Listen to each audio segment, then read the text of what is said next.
How will China try to subdue Taiwan?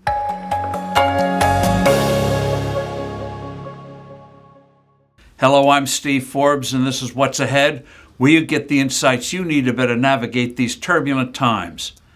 A few days ago, China conducted a massive 24-hour series of military drills simulating a blockade of Taiwan. A record number of aircraft and drones were deployed, as well as Army and naval units.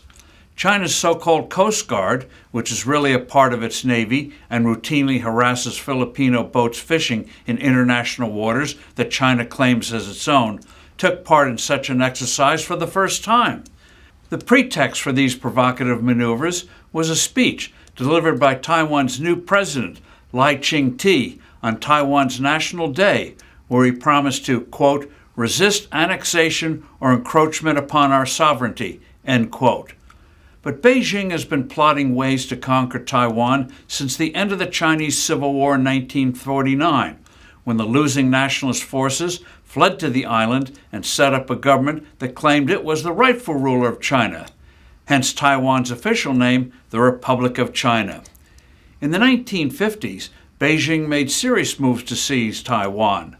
President Eisenhower, behind the scenes, threatened to use nuclear weapons to thwart such an attack. But most Taiwanese these days see themselves as a separate nation. It can't formally declare independence because that would indeed trigger a war with the mainland. So it goes along with the fiction of the one China policy that most countries have adopted. Chinese dictator Xi Jinping desperately wants to take over Taiwan as his historic legacy. Given impetus to his desire is that his country's economy has serious troubles. Much of the population is dissatisfied. Worse, his team has no credible solution to bring back the glory days of head-spinning growth. So, in addition to ramping up social suppression, Xi and the Communist Party are playing the nationalist card, stoking animosity towards the U.S. and Japan. Historians note that nations with deep internal problems are often tempted to turn to foreign adventures, including war, to whip up support. But Xi knows that outright war usually goes in unexpected and dangerous directions. Look at what happened to Putin's expectation of a quick conquest of Ukraine, and the calculation of Hamas, Hezbollah, and Iran that international pressure would curb Israel's response to the massacres of October 7. A formal blockade can also trigger menacing consequences. But what if Xi declares a 24-hour blockade of Taiwan and its surrounding 168 islands? Would the decrepit Biden administration attempt to break it? Of course not.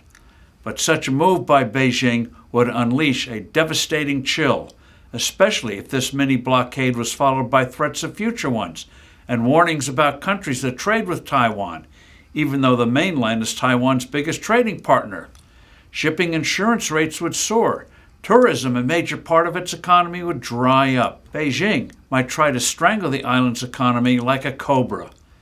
Xi is also probably exploring the notion of seizing one of Taiwan's small islands to achieve the same effect.